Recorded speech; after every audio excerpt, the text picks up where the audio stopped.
علیکم ورحمۃ اللہ وبرکاتہ۔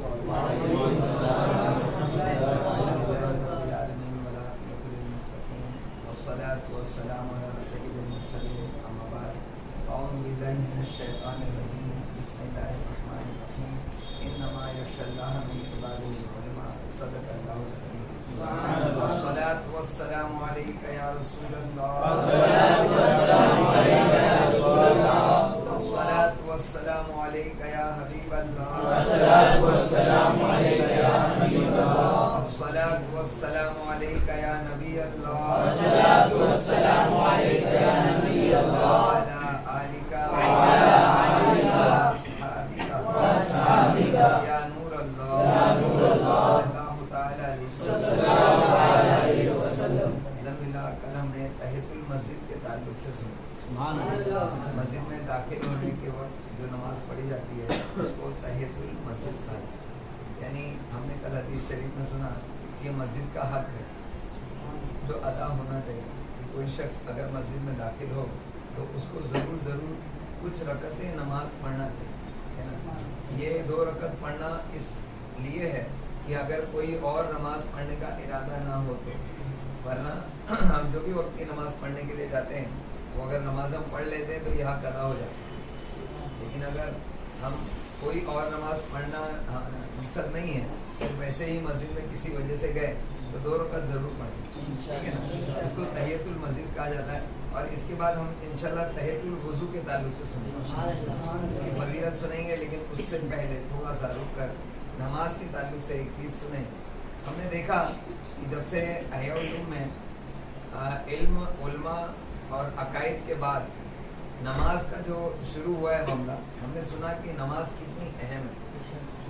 ہم نے سنا 5 وقت کی نماز فرض ہے، اس کے تعلق سے سنا، پھر جمعہ کی نماز کی فضیلت کے تعلق سے سنا، پھر ہم نے جتنی روزانہ کی ایک دن کے اندر جتنی بھی فرض نمازوں کے علاوہ سنت موقدہ، غیر موقدہ، نوافل ہے، اس کی فضیلت سنی، پھر اس کے بعد ہر روز کی الگ الگ جو نفل نمازیں ہیں ان کے تعلق سے سنا، پھر ہر رات کی جو الگ الگ نماز ہے اس کے تعلق سے سنا، یعنی پیر، منگل، بدھ، جمعرات، جمعہ، سنیچر، اتوار کی الگ الگ دن اور الگ الگ راتوں کی الگ الگ فضیلت والی نماز سنی، ہے نا۔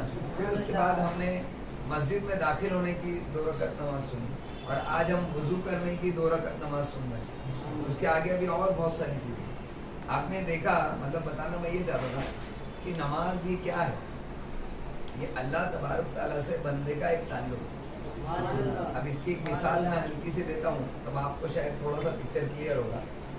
ایکچوئل میں حقیقت میں یہ ہے کہ جو انسان جس سے محبت کرتا ہے وہ اس سے ملاقات کیے بغیر، اس سے بات کیے بغیر چین نہیں پاتا۔ وہ جو کچھ بھی کرتا ہے وہ سب سے پہلے اپنی جس شے سے محبت کرتا ہے پہلے اس سے بات ضرور کرتا ہے، اس سے اس کا تذکرہ ضرور کرتا ہے۔ اس لیے ہر عمل سے پہلے اللہ تبارک تعالیٰ سے بات کرنے کے لیے ہم 2 رکعت پڑھتے ہیں، دن رات نمازیں، اور اولیاء اکرام ایسے ہی نمازیں پڑھتے رہتے ہیں، کیونکہ حضرت علی رضی اللہ تعالیٰ عنہ کا قول ہے، کہتے ہیں کہ جب میں اللہ تبارک تعالیٰ سے کلام کرنا چاہتا ہوں تو نماز پڑھنے کھڑا ہو جاتا ہوں، اور جب میں چاہتا ہوں کہ میں اللہ تعالیٰ کی سنوں تو قرآن پڑھنا شروع کرتا ہوں، قرآن پڑھتا ہوں تو اللہ تعالیٰ کا کلام سنتا ہوں، اور جب اللہ تعالیٰ سے کلام کرنا چاہتا ہوں تو نماز پڑھتا ہوں۔ جو شخص اللہ سے محبت کرے گا تو وہ یہ نماز اور قرآن دونوں سے اس کا تعلق مضبوط ہو۔ ہم کو بھی چاہیے کہ ہمارے اندر یہ ہے یا نہیں، پہلے اس کو ہم جج کریں۔ اگر ہمارے اندر نماز کا شوق نہیں، نماز کی محبت نہیں، اور قرآن پڑھنے کا شوق نہیں، اس کی محبت نہیں، اس کا مطلب ہم اللہ تبارک تعالیٰ سے ابھی تک کنیکٹ نہیں، اللہ کو اپنا رب مانتے ہیں۔ ہم کو پتہ ہے کہ مرنے کے بعد ہم کو جو بھی سزا جزا ہے وہی رب ہے ہمارا جو دینے والا ہے، اور اس کا کرم نہیں ہوا تو ہم کو کچھ نہیں ملنے والا۔ آج ہم اس دنیا کے اندر جو کچھ ہیں، جو کچھ حاصل کر رہے ہیں، کھا رہے ہیں، پی رہے ہیں، چل رہے ہیں، اور یہ جو صحت ہے جس پر ہم اکڑتے ہیں، جو ہماری صحیح نشو و نما اللہ تبارک تعالیٰ نے ہم کو اہلیت عطا فرمائی ہے، اس پہ ہم جو خوش ہوتے ہیں، یہ سب ہمارے رب کی دین۔ اللہ تعالیٰ نے اتنا کچھ دیا، اس کے بعد ہم اس کا کیا احسان مانتے ہیں؟ کچھ نہیں۔ ہم سمجھتے ہیں کہ یہ بدن میرا ہے، یہ زندگی میری ہے، اس میں روح میری ہے، میں، یہ جو گھر ہے اگر ہمارا ہے تو ہم کہہ رہے ہیں یہ میرا ہے، ہے نا. بیوی بچے اولاد ماں باپ میرے ہیں، حقیقت میں ہمارا کچھ بھی نہیں، سب اللہ تعالیٰ کا دیا ہوا ہے. یہ ساری نعمتیں اپنے رب کی دی ہوئی ہے. تو سوچو دنیا میں اگر کوئی شخص ہمارے اوپر کوئی چھوٹا سا احسان کر دے، جو اگر صحیح بندہ ہوتا ہے تو اس کا احسان مانتا ہے نا. تو جو رب جس نے سب کچھ دیا، یہ جو میں جو ہم کہتے ہیں نا، یہ میں لفظ بھی اسی نے دیا، یعنی ورنہ ہمارا کوئی وجود ہی نہیں تھا، ہے نا. تو اسی نے سب کچھ دیا، پھر ہم اس کو بھول کے کیسے کچھ کر سکتے ہیں، ہے نا. اس کو بھول کے ہم کو کچھ بھی نہیں کرنا چاہیے، لیکن ہم کر رہے ہیں. اس کا مطلب ہم اپنی اصل سے ڈسکنیکٹ ہو چکے ہیں، اور جو شخص اصل سے ڈسکنیکٹ ہوتا ہے وہ نقصان ہوتا ہے. اور اس کا نقصان کہاں ہوگا؟ مرنے کے بعد. اللہ کے واسطے اس نقصان سے بچنے کے لیے سمجھ جاؤ کہ اسی میں فائدہ ہے کہ تم اللہ تعالیٰ سے کنیکٹ ہو. اب جو لوگ محبتاً نہیں ہوتے تو کم سے کم لاجیکلی وہ سوچے، یعنی ایک ذہنی طور پر. جیسے دنیا میں انسان کیا سوچتا ہے، جیسے کہ جب بچے پڑھنے لکھنے کے معاملے میں ہوتے ہیں، پڑھائی لکھائی کے دور میں ہوتے ہیں، تو کیا سوچتے ہیں کہ پڑھنے لکھنے والے بچوں کے ساتھ رہوں گا تو میں یعنی پڑھائی اچھی کر پاؤں، ہے نا. پھر جب وہ تھوڑا میچور ہوتا ہے، مان لیجیے کاروبار شروع کیا، تو وہ اچھے کاروباری لوگوں کے ساتھ اٹھتا بیٹھتا ہے. کیوں؟ ان کے آگے پیچھے گھومتا ہے تاکہ اس کو بھی کوئی اچھی اپورچونیٹی بزنس کی مل جائے، ہے نا. اور اگر وہ جاب کرتا ہے تو اپنے جو سینئرز ہوتے ہیں ان کے آگے پیچھے گھومتا ہے. کیوں؟ ہو سکتا ہے ان کے ساتھ میں رہنے سے کچھ ترقی ہو جائے، ہے نا. اچھے اچھے لوگوں سے تعلق رکھتا ہے، امیروں سے تعلق رکھتا ہے، اور کچھ نہیں تو اپنے علاقے کے نیتا لوگوں سے تعلق رکھتا ہے کہ کچھ بھلا ہو جائے. انسان دنیا میں ہر کسی سے جب تعلق رکھتا ہے تو اس کی وجہ کچھ نہ کچھ ہوتی ہے. بغیر وجہ کی کوئی کسی سے تعلق نہیں رکھتا. ہمارا بھی تعلق ایک دوسرے سے نیکی کمانے. آپ مجھ سے سن کر نیکی کماتے ہیں، میں آپ کو سنا کر نیکی کماتا ہوں. اور اس میں بھی ہمارا مقصد ہے کہ ہم اپنی آخرت بنانا چاہتے ہیں. نہیں تو آپ اپنے گھر میں، میں اپنے گھر میں، ہے نا. میں تو ہوں آلریڈی اپنے گھر میں، ہے نا. تو بولنے کا مقصد یہ ہے کہ بغیر وجہ کے انسان کوئی کچھ نہیں کرتا ہے. تو کم سے کم وجہ سے تو اللہ سے محبت کرو، کیونکہ اسی نے سب کچھ دیا ہے. تو ہم اس کو بھول کیسے سکتے ہیں. اور دنیا کا شخص اگر اس سے تم محبت کرو یا اس کے محبت نہ بھی کرو، آگے پیچھے گھومو، تو ضروری نہیں کہ وہ کچھ دے دے، اور اس کی طاقت اور اختیار بھی نہیں کہ وہ دے دے گا. ہاں اگر اللہ کا کرم ہوا تو اس کے ذریعے اس کو تم کو دے دے. کرم پھر بھی رب ہی کا ہوتا ہے. رب نہیں چاہے گا کہ تم کسی سے بھی تعلق رکھ لو، کچھ نہیں ملنے والا، دینے والا وہی ہے. تو پھر ہم اس سے تعلق کیوں نہیں رکھتے؟ اس سے تعلق رکھنا چاہیے، اسی کا سارا کچھ ہے اور اسی کا احسان. اب دنیا میں ہم جب کسی سے تعلق رکھتے ہیں تو ضروری نہیں کہ وہ کچھ دے، لیکن رب سے تعلق رکھنے پر 101% یعنی اللہ تبارک تعالیٰ دیتا ہی دیتا ہے. اور یہ اللہ تبارک تعالیٰ نے ایسا نہیں ہے کہ کوئی آتا ہے کرتا ہے اس کے بعد کہتا ہے اللہ تعالیٰ ٹھیک ہے میں تجھے کچھ دے دوں. اللہ تعالیٰ نے وعدہ کر دیا پہلے ہی سے کہ جو میری طرف ایک قدم بڑھے گا، میری رحمت 10 قدم آگے بڑھ کر اس کو اپنے قریب. اور نیتا کے قریب آپ جاتے ہو تو وہ منہ موڑ کر اپنی کرسی سرکاتا ہے، بولے یہ چپک رہا ہے. ہوتا ہے ہم یہاں عمرہ کے قریب یا کسی کے پاس آئے تو انسان سوچتا ہے، مان لیجیے آپ نے ایسا ہوتا ہے کبھی کوئی اچانک کوئی شخص آ کے السلام علیکم بھائی خیریت، آپ تھوڑا سمجھ جاتے ہیں مجھے یہ کیوں ایسا کر رہا ہے. یعنی اتنی بڑی پہچان تو ہے نہیں جو اتنے اچھے طریقے سے راستے میں دیکھو کبھی کبھی بہت اچھے سے سلام کر کے پھر آپ اس کو وعلیکم السلام کہہ دیتے ہیں. بعد میں ہوتا ہے بھائی 100 روپئے گے تو دو، میں سفر سے آیا تھا، یہ ہو گیا. سنا ہے سب کے ساتھ ہوتا ہے نا. تو دنیا میں اگر کوئی تم کسی سے قریب ہو، ضروری نہیں ہے کہ وہ تمہارے سے قریب ہو، لیکن رب نے پہلے ہی کہہ دیا تم اللہ تعالیٰ کی طرف ایک قدم بڑھاؤ، اللہ کی رحمت 10 قدم آگے بڑھ کر تم کو. لیکن ہم ہیں کہ ایک قدم بڑھانے کے لیے تیار. اور اللہ تبارک تعالیٰ کو تم سے کوئی غرض نہیں، صرف ایک غرض ہے. کیا معلوم ہے؟ وہ تمہارا رب ہے اور تم اس کے بندے ہو، اس وجہ سے وہ تم سے محبت کرتا ہے. جیسے بلا تمثیل، اس کی کوئی مثال کوئی اللہ تعالیٰ کی رشتے کی، ہمارے رشتے کی اللہ تعالیٰ کا جو ہمارا رشتہ ہے نا، کی کوئی مثال دنیا میں نہیں ہے. لیکن ایک سمجھانے کے لیے، جیسے ماں باپ اپنے بچے کے لیے سب کچھ کرتے ہیں، ان کو کچھ چاہیے ہوتا ہے نہیں. تو ماں باپ بچوں کے لیے سب کچھ کرتے ہیں، یہاں تک کہ جو بچہ خراب نکل جاتا ہے اس کا بھی بھلا چاہتے ہیں، صرف اس وجہ سے کیونکہ وہ اس کا بچہ ہے، اس کی اولاد. ایک نسبتاً محبت ہوتی ہے. اللہ بلا تمثیل اللہ تبارک تعالیٰ اپنے ہر بندے سے 70 ماؤں سے زیادہ محبت کرتے ہیں. ہمارے ماں باپ کیا ہم سے محبت کریں گے؟ اللہ تعالیٰ 70 ماؤں سے بھی زیادہ ہم سے محبت کرتا ہے. تو اس لیے وہ چاہتا ہے کہ ہم اس کے قریب ہو جائیں. وہ چاہتا ہے کہ میں اپنے بندوں کو خوشی خوشی جنت میں داخل کروں. لیکن کیونکہ اللہ تبارک تعالیٰ نے یہ ایک نظام بنایا ہے، سسٹم بنایا ہے کہ جو نیکی کرے گا اسی کو جنت ملے. جنت جو ہے نیکوکاروں کے لیے، گنہگاروں کے لیے نہیں بنی. اور جو گناہ کرے گا اس کو جہنم ہی میں جانا پڑے گا، وہ جنت میں نہیں جا سکتا ہے نا. اور نیک جہنم میں نہیں جا سکتا اور بد جنت میں نہیں جا سکتا. تو ہم کیا کریں؟ اللہ تبارک تعالیٰ نے پہلے ہی سے نظام بنا دیا اور بتا بھی دیا. پھر اس کے بعد اللہ تبارک تعالیٰ نے اپنے اتنے لشکر بھی لگا دیے تم کو رائے راست پر لانے کے لیے. اللہ تعالیٰ نے نبیوں کو بھیجا، صحابہ کو بھیجا، ولیوں کو بھیجا، اپنے کلام کو اتارا. پھر اللہ تبارک تعالیٰ نے ایک دوسرے کو تلقین کرنے والے لوگ رکھے. اللہ تعالیٰ نے سنی دعوت اسلامی بنائی،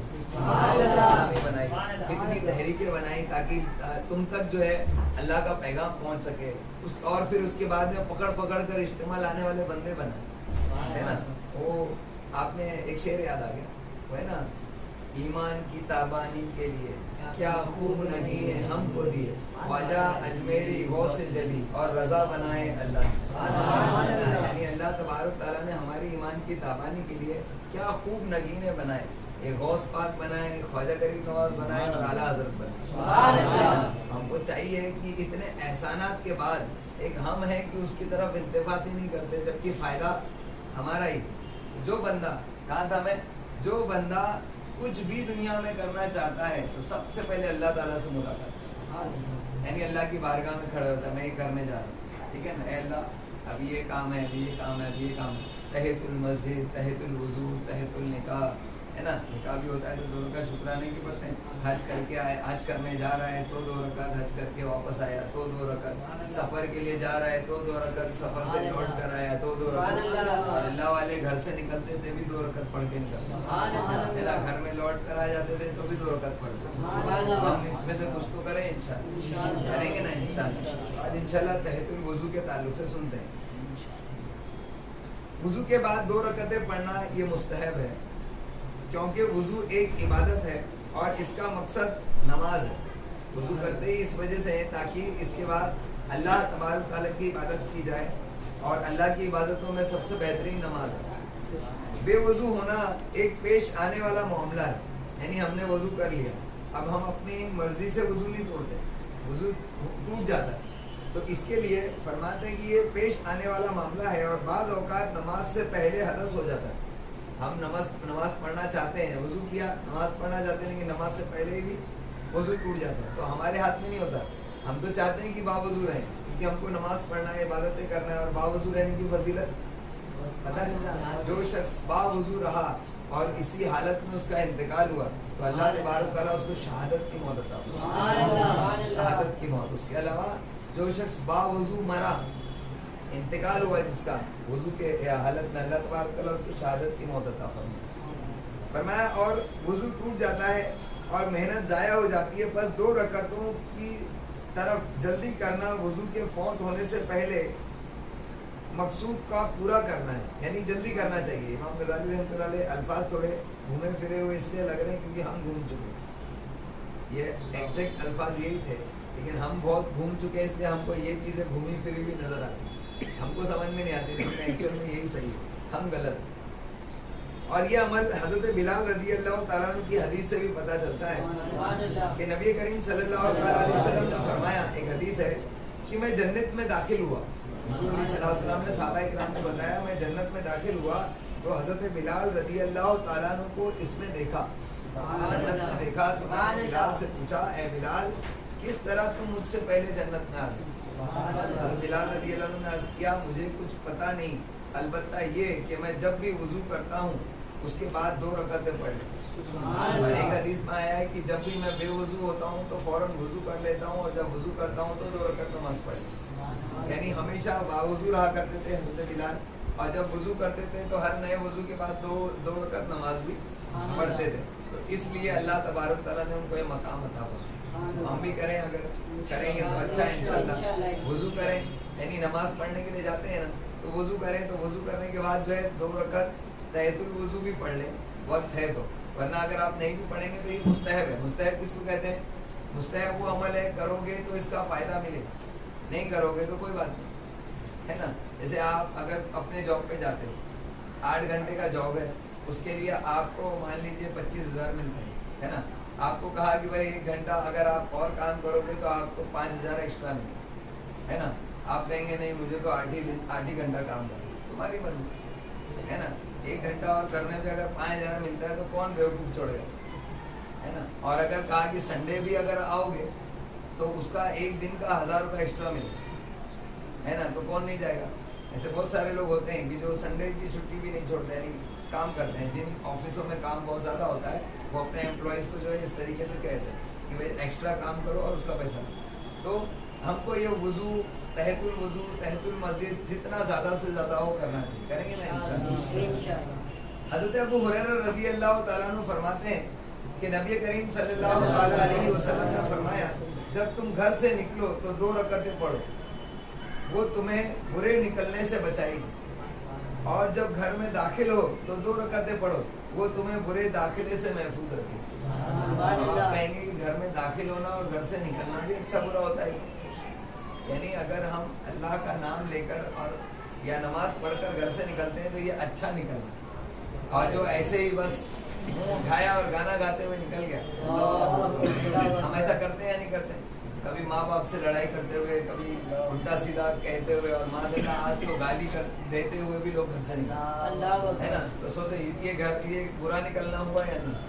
یہاں اللہ تعالیٰ ہم کو تعلیم دے رہا ہے کہ ہم اپنے گھر سے اپنا نکلنا بھی اچھا ہو, داخل ہونا بھی اچھا ہو, چلنا بھی اچھا ہو, پھرنا بھی اچھا ہو, بات کرنا بھی اچھا ہو, اٹھنا بھی اچھا ہو, بیٹھنا بھی اچھا ہو, ہر عمل اچھا ہو.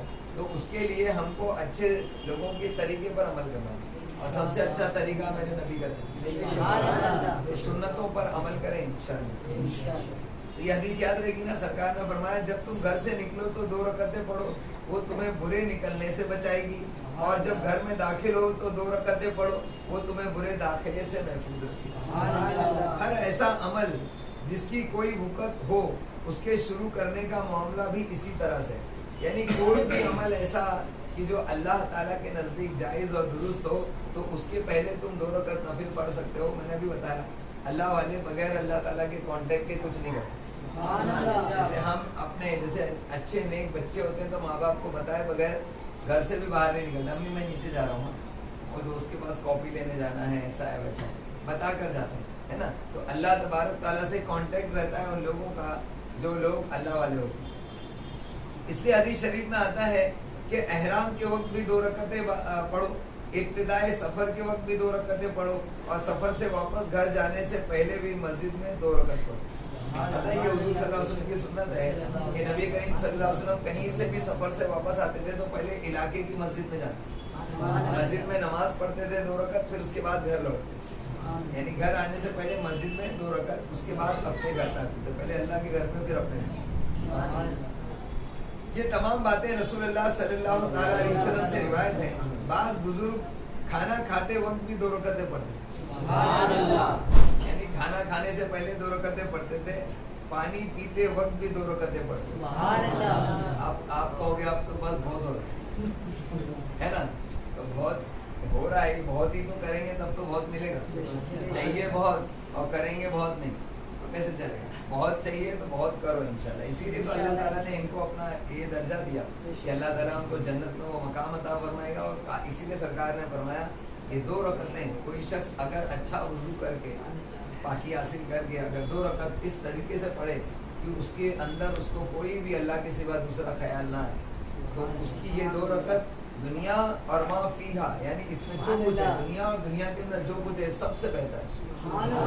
تو اس کے لیے ہم کو چاہیے کہ نمازیں پڑھیں. کہتے ہیں کہ بعض بزرگان دین کھانے سے پہلے بھی 2 رکعتیں پڑھتے تھے, پانی پیتے وقت بھی 2 رکعتیں پڑھتے تھے. اسی طرح ہر اس کام کے وقت جو انہیں پیش آتا تھا اس سے پہلے نماز پڑھا کرتے تھے.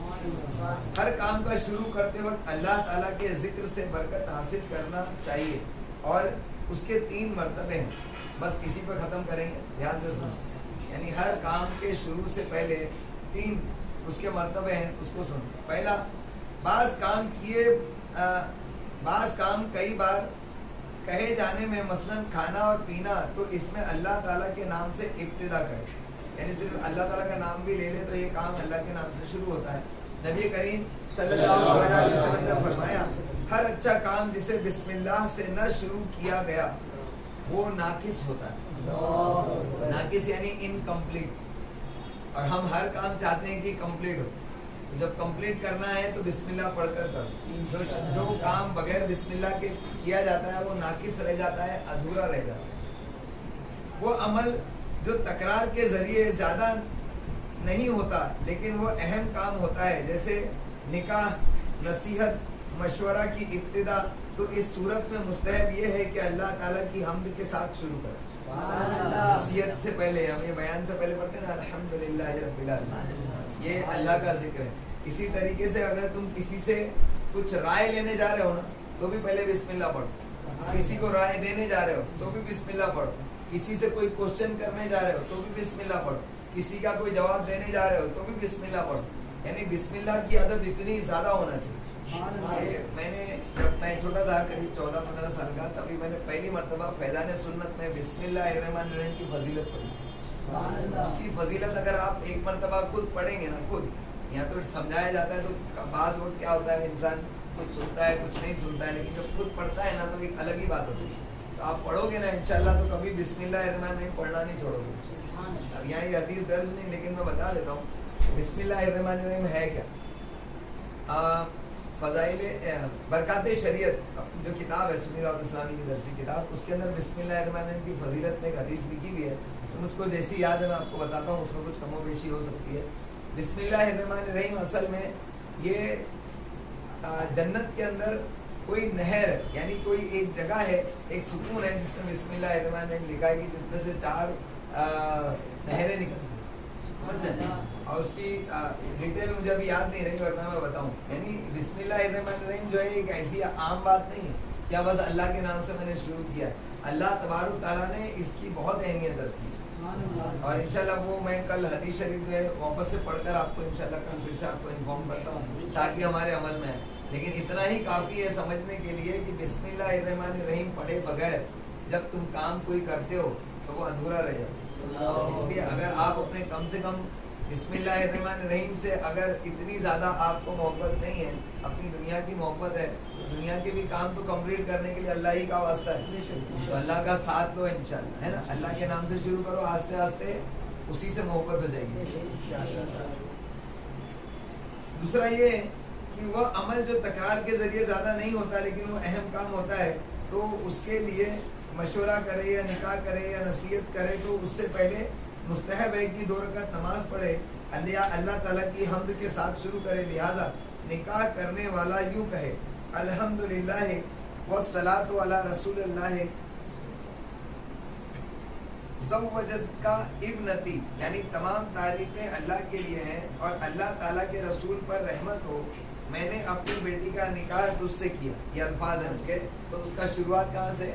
بسم اللہ سے، اور جو قبول کرے اس کو بھی ایسا ہی کہا ہے کہ کہے الحمدللہ والصلاۃ علی رسول اللہ قبلت النکاح، یعنی اس کو قبول کرنا ہے۔ ابھی آج کل کیا ہوتا ہے قبل ہے نا، بس اتنا کہہ دیتے ہیں، لیکن اس کو اللہ تعالیٰ کے نام سے ہی قبول کرنا چاہیے۔ تو یہ امام غزالی فرماتے ہیں کہ اللہ تعالیٰ کی تعریف کے بغیر کوئی بھی کام نہ کرے، اور اللہ تعالیٰ کے رسول پر بھی رحمت بھیج کر، درود بھیج کر ہی کام کرے، اس طریقے سے وہ کام جو ہے وہ ناقص نہیں رہے گا، اور اچھا اللہ تبارک تعالیٰ اس کی فضیلت عطا فرمائے، اس کی برکتیں عطا فرمائے۔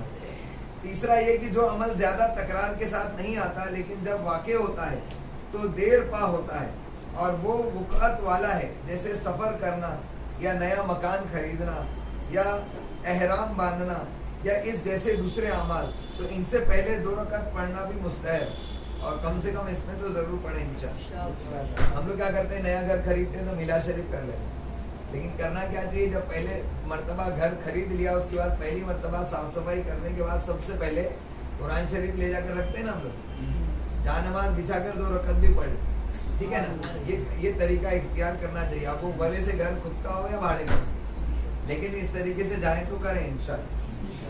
تو یہ تھا بسم اللہ الرحمن الرحیم کی فضیلت اور تحیۃ الوضو کے تعلق سے۔ تو تو جب بھی بے وضو ہوں تو باوضو ہو جائیں. اس کی فضیلت آپ نے سنی, کریں گے نا انشاءاللہ. زیادہ سے زیادہ نماز کی عادت ڈالیں, جس میں سے شروعات جو ہے فرض نمازوں سے ہوگی, ہے نا. آج انشاءاللہ اسی کو ختم کرتے ہیں. اس کے آگے نماز استخارہ بھی, اور وہ بڑی شارٹ ہے, اگر چاہیں تو بتا سکتے نہیں, وقت ختم ہو گیا. اور اتنی شارٹ ہے ان شارٹ کہ سرکار علیہ الصلوۃ والسلام کی حدیث شریف سے ثابت ہے کہ جب کوئی شخص کوئی ایسا کام کرنا چاہے کہ جس میں اس کو پتہ نہیں ہے کہ مطلب یہ اس کا انجام اچھا ہوگا یا برا. جیسے مان لیجیے کوئی نیا کاروبار شروع کرنے جائے, اب اس کو پتہ نہیں مجھے کرنا چاہیے کیا نہیں کرنا چاہیے, فائدہ ہوگا کیا نقصان ہوگا. تو اس کو اگر استخارہ کرنا ہے تو اس کا طریقہ یہ ہے کہ سب سے پہلے نبی کریم صلی اللہ علیہ وسلم نے حکم دیا کہ وہ 2 رکعتیں پڑھے. پہلی رکعت میں سورہ فاتحہ کے ساتھ سورہ کافرون پڑھے, اور دوسری رکعت میں سورہ فاتحہ کے ساتھ سورہ اخلاص پڑھے. پہلی میں سورہ کافرون قل یا ایھا الکافرون, اور دوسری میں قل ھو اللہ احد سورہ اخلاص پڑھے. اور نماز سے فارغ ہونے کے بعد دعا مانگے, یا اللہ میں تیرے علم کے ساتھ طلب خیر کرتا ہوں. اگر یہ الفاظ یاد نہیں ہو تو ایسے کہ اللہ تبارک تعالیٰ تیرے علم میں جو بھی بھلائیاں ہیں میں اس بھلائی کا سوال کرتا ہوں, اور تیری قدرت کے ساتھ طاقت چاہتا ہوں. جو تیری قدرت ہے اس کی اعتبار سے مجھے بھی کچھ قوت اس میں سے عطا فرما. تیرے بہت بڑے فضل کا سوال کرتا ہوں, جو تو لوگوں کو فضل عطا فرماتا ہے اس میں سے تھوڑا مجھ کو بھی عطا فرما. بے شک تو قادر ہے اور میں قادر نہیں ہوں, تو جانتا ہے اور میں نہیں جانتا, تو غیب کی باتوں کو خوب جانتا ہے. یا اللہ اگر تیرے علم کے مطابق یہ کام میرے دین, میری دنیا اور میری آخرت اور اس جہاں میں اور اس جہاں میں میرے لیے اچھا ہے تو اسے میرے لیے مقدر کر دے, مجھے اس میں برکت عطا فرما, اور پھر اسے میرے لیے آسان بھی کر دے. یعنی مجھے مقدر کر دے اور اس میں میرے لیے بھلائی بھی عطا فرما, اور اس کے بعد میں کر سکوں ایسا میرے لیے آسان بھی کر دے. ساری دعا, اور یہ تو الفاظ ہیں نبی کریم صلی اللہ علیہ وسلم نے ہم کو بتایا. اگر آپ کو ایسے الفاظ یاد نہیں ہوتے نا تو اللہ تبارک تعالیٰ سے جتنے بہترین انداز میں دعا کر سکتے ہو تم خود کرو, اور ہمیشہ اپنے اوپر رکھ کے کبھی کچھ نہیں مانگو. اے اللہ مجھے یہ چاہیے, اے اللہ اگر یہ میرے حق میں بہتر ہو تو مجھے عطا فرما. اور اگر وہ چیز تم کو چاہیے ہی اور اگر وہ تمہارے حق میں بہتر نہیں ہے تو تم کیا سوچو گے, ارے اگر حق میں بہتر ہوا تو نہیں ملے گا, تو کیسے مانگیں گے؟ پتہ ہے, اے اللہ یہ چیز اگر میرے حق میں بہتر نہیں ہے تو میرے حق میں بہتر کر کے مجھ کو عطا. اللہ تبارک تعالیٰ کے لیے تو کوئی مشکل ہے ہی نہیں, ہے نا. تو اگر تم کو چاہیے تو اللہ تبارک تعالیٰ یہ مجھ کو چاہیے, یہ اگر میرے حق میں بہتر نہیں ہے تو اس کی ساری کمیاں دور کر کے مجھ کو عطا. میں تیرا ہی تو بندہ ہوں, تیرے سوا کس سے مانگنے میں, ہے نا. تیرے سوا ہے کون دینے والا, ہے نا. تجھ سے نہیں مانگوں گا تو کس سے مانگوں گا, گنہگار ہوں تو کیا ہوا, تو ہی تو دے گا, ہے نا.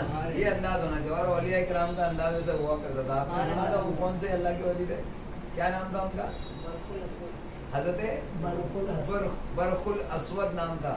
کیا زبردست ان کی دعا تھی. اگر آپ ایسا سنو گے تو ایسا لگے گا جیسے کہ کوئی اپنے دوست سے کیسے ہم جس سے فری ہو جاتے تو کیسی بات کرتے.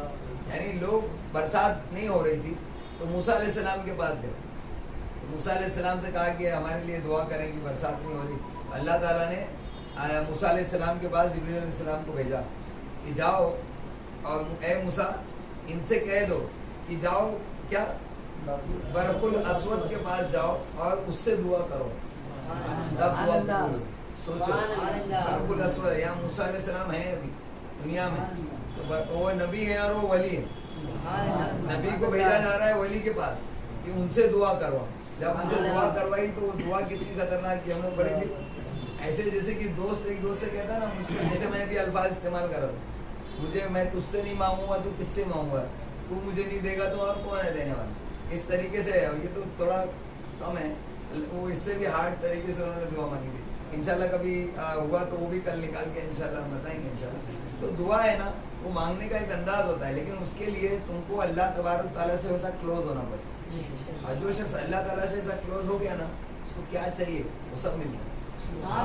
کیونکہ جب غریب نواز کے در سے کوئی خالی نہیں آتا, حضور علیہ السلام کے در سے کوئی خالی نہیں آتا, تو اللہ تعالیٰ کے یہاں سے کوئی خالی کیسے آ سکتا ہے. اللہ نہ کرے, اللہ معاف کرے کہ اگر ہو سکتا ہے کسی کو شک ہو, جیسے کچھ لوگوں کو شک ہے ایسا کیسا غریب نواز کی درگاہ سے واپس نہیں آتا، کوئی خالی ہاتھ نہیں آتا، یا حضور صلی اللہ علیہ وسلم کی بارگاہ سے خالی نہیں آتا؟ تو اللہ تعالیٰ پہ تو شک نہیں ہے، اللہ تعالیٰ کے یہاں سے تو کسی کوئی خالی نہیں آتا نا.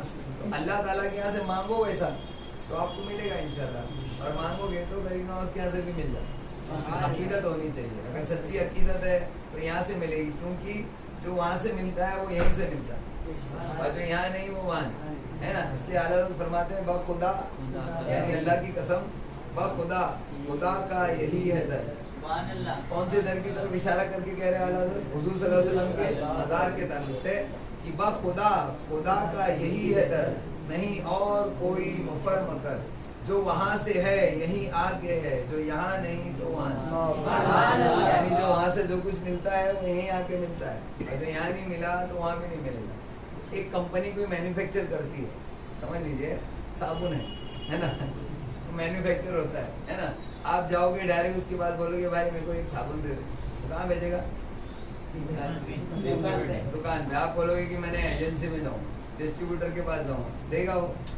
بولے جا دکان کے پاس ہے نا. تو اس لیے ہر چیز کی ایک جگہ ہے، وہ نکلتی کہیں سے بھی ہے لیکن ملتی کہیں اور ہے نا. تو جہاں سے اگر تم نے لی تو وہ وہاں کا ملنا بھی وہیں سے ملنا ہو ہے نا. اور اگر یہاں نہیں ہے، یہاں مال اسٹاک نہیں ہے، تو اس کا مطلب وہاں بھی نہیں ہے نا. نہیں ہے تبھی تو یہاں نہیں ہے، نہیں تو سب جگہ اویلیبل ہوتا ہے نا. کبھی کبھی کوئی چیز نہیں ملتی ہے تو ہم کہتے ہیں کہ بھائی وہ اوپر سے ہی نہیں آ رہا ہے نا. تو جو یہاں نہیں وہ وہاں نہیں، یہ معاملہ ہے. تو سرکار علیہ السلام نے اس طریقے سے دعا کرنے کا، وہ کیا یہ کون سی نماز چل رہی ہے؟ استخارے کی نماز. اور پھر دعا کرے، اور اگر تیرے علم کے مطابق یہ کام میرے دین، میری دنیا، میری عاقبت، اس جہاں اور اس جہاں میں میرے لیے برا ہے تو اسے مجھ سے اور مجھے اس سے دور کر دے. اس طریقے سے دعا کرنا چاہیے. اور میرے لیے بھلائی مقدر فرما دے، جہاں بھی ہو بے شک تو ہر چیز پر قادر. اس طریقے سے دعا کرے اور پھر سو جائے تو اللہ تبارک تعالیٰ اس کو خواب میں اس کے آثار عطا کرتا ہے، جس سے اس کو پتہ چلتا ہے کہ یہ کام مجھے کرنا چاہیے یا نہیں کرنا چاہیے. اور اگر ایک دن میں کچھ سمجھ میں نہیں آیا تو دوسرے دن پھر کرے، دوسرے دن میں سمجھ میں نہیں آیا تو تیسرے دن پھر کرے. 3 دن میں ضرور کچھ نہ کچھ ایسا خواب میں دکھے گا، یا ایسا محسوس ہوگا، یا دل میں ایسا خیال آئے گا دل میں. اس کے بعد علماء کرام فرماتے ہیں کہ تمہارا دل پھر جس چیز پہ جمے کہ ہاں ایسا تمہارا دل کہہ رہا ہے کہ نہیں مجھے نہیں کرنا ہے، اس کا مطلب اللہ تعالیٰ نے تمہارے دل کو پھرا تو اس کے مطابق کرے. تو یہ استخارے کی نماز ہے، ٹھیک ہے نا. لوگ استخارہ بھی کرانے کے لیے مولانا کے پاس جاتے ہیں، مولانا استخارہ کرنا ہے. خود کرو نا استخارہ، کتنا ایزی ہے. پہلی رکعت میں سورہ فاتحہ کے بعد سورہ کافرون پڑھنا ہے، دوسری رکعت میں سورہ فاتحہ کے بعد سورہ اخلاص یعنی قل واللہ پڑھنا ہے، اس کے بعد دعا کرنا ہے. اور یہ علماء کرام فرماتے ہیں کہ رات میں جب سونے سے پہلے یہ دعا کرے جا نماز پر، اور وہی نماز پڑھ کے پھر وہیں سو جائے. جہاں سونے کی جگہ نا وہیں جا نماز بچھا کر نماز پڑھے، اور نماز پڑھنے کے بعد دعا کرنے کے بعد ادھر ہی سو جائے. تو پھر یعنی بہتر، زیادہ بہتر ہے کہ اس کو خواب میں نظر آئے. پیٹ میں حرام بھی نہیں ہونا چاہیے، 5 ٹائم کی نماز بھی پڑھنا والا ہونا چاہیے. نہیں تو کرتے رہو استخارے، کچھ بھی معلوم پڑنے والا نہیں. یعنی اگر کوئی کچھ نہیں کرتا لیکن حلال کھاتا ہے، اس کے بعد کسی چیز کا استخارہ کرتا ہے، تو ہو سکتا ہے اس کو خواب میں یہ آئے پہلے نماز پڑھ ہے نا، بعد میں اس چیز کا استخارہ کرنا. کیونکہ تیرے لیے اگر کوئی اور چیز بہتر ہے بھی تو اس سے پہلے، سب سے پہلے تیرے لیے نماز بہتر ہے، جس کا استخارہ کرنے کی کوئی ضرورت نہیں ہے. بغیر استخارے کے جو معلوم ہے پہلے وہ تو کر. جو چیز کا پتہ نہیں اس کا استخارہ کر رہا ہے، اور جو چیز پتہ ہے اس کا وہ کر رہا نہیں. تو پہلے جو پتہ ہے وہ کر لے، بعد میں استخارہ بھی کرنا. کیونکہ جو شخص نماز پڑھتا ہے تو اللہ تعالیٰ ایسے ہی اس کو غیب سے روزی عطا فرماتا ہے. اللہ تعالیٰ اس کو دنیا اور آخرت میں اور مرنے کے بعد اتنے فائدے دیتا ہے کہ نماز سے انسان ایسے ہی مطمئن ہو جائے گا، پھر اس کو کبھی استخارے کا شاید خیال بھی نہ. اور استخارے کا تو چھوڑو، شاید وہ رزق کے لیے بھی کبھی فکر مند نہ ہو. اللہ تعالیٰ غیب سے رزق عطا فرماتا ہے. تو یہ ہے نماز. ہم نے نماز سے شروع کیا تھا. نماز بندے کا اللہ تعالیٰ سے تعلق ہے. ہم کو اللہ تعالیٰ نے دنیا میں ایسے ہی پھینک نہیں دیا. ہم آئے ہیں اور اللہ تعالیٰ سے اپنا تعلق استوار کر کے رکھا ہے، اور ہم کو یہاں سے واپس لوٹ کے جانا ہے. اگر ہم نے ڈھنگ سے طریقے سے زندگی نہیں بتائی تو اس سے بھی خطرناک گھر یعنی جہنم میں جانا پڑے گا. ابھی کہاں سے نکلے تھے؟ جنت سے نکل کر اس دنیا میں آئے. ایک اجتہادی خطا کی سزا بھگتنے کے لیے ہم یہاں آئے. اب اس کے بعد اگر یہاں بھی اور خطا کی تو اس کے بعد ہم کو اس سے خطرناک جہنم میں جانا. تو یہ دنیا میں آ کے ویسے ہی پریشان. تو تو کہتے ہیں نا دنیا بنانے والے کیوں بنائی دنیا، کہتے ہیں نا یہ دنیا تم نے کیوں بنائی، کہ جو پریشان ہوتے ہیں وہ ایسا کہتا ہے کہ بھائی دنیا کیوں بنائی، کیونکہ وہ پریشان ہو جاتا ہے. تو دنیا اس لیے بنائی کہ اچھے کام کرو اور واپس سے اپنے گھر لوٹ جاؤ. اور گھر لوٹنا ہے تو اللہ تبارک تعالیٰ ہم کو اپنے سلامتی والے گھر یعنی جنت میں پھر سے لوٹنے کی توفیق عطا فرمائے. میرے مولا ہمیں اچھے اچھے کام کر کے آخرت کو درست کرنے کی توفیق عطا فرمائے. میرے مولا نبی کریم صلی اللہ علیہ وسلم کی بتائی ہوئی باتوں پر عمل پیرا ہونے کی توفیق عطا فرمائے. صحابہ اکرام، تابعین، تبع تابعین اور اولیاء اکرام کا نقش قدم عطا فرمائے. ان کے طریقے سے زندگی گزارنے والا بنا، ان کے مشن کو عام کرنے والا بنا. میرے مولا ہمیشہ ہمیں آخرت کی یاد رکھنے کی توفیق عطا فرمائے. موت کی تیاری اور قبر کی تیاری کی توفیق عطا فرمائے. میرے مولا خصوصاً ہمیں 5 وقتہ نمازیں ادا کرنے کی توفیق عطا فرمائے. برے لوگوں سے دور رہنے کی توفیق عطا فرمائے. برائی کی نفرت ہمارے دل میں پیدا فرمائے. بھلائی کی محبت ہمارے دلوں میں پیدا فرمائے. میرے مولا ہمیں تیری محبت ہمارے دلوں میں پیدا فرمائے. میرے مولا تیری محبت میں رونے والی آنکھیں عطا فرمائے. کثرت سے تیرا ذکر کرنے والی زبان عطا فرمائے. تیری محفلوں میں شریک ہونے والا جسم عطا فرمائے. میرے مولا نبی کریم صلی اللہ علیہ وسلم کا دیدار خواب میں عطا فرمائے. موت کے وقت عطا فرمائے. قبر میں عطا فرمائے. حشر کے میدان میں عطا فرمائے. جنت میں حضور علیہ الصلوۃ والسلام کا ساتھ نصیب فرمائے. ایمان کے ساتھ مدینے میں موت عطا فرمائے. جنت البقیع میں قبر عطا فرمائے. سبحان ربک رب العزت عما یصفون وسلام علی المرسلین والحمد للہ رب العالمین. السلام علیکم.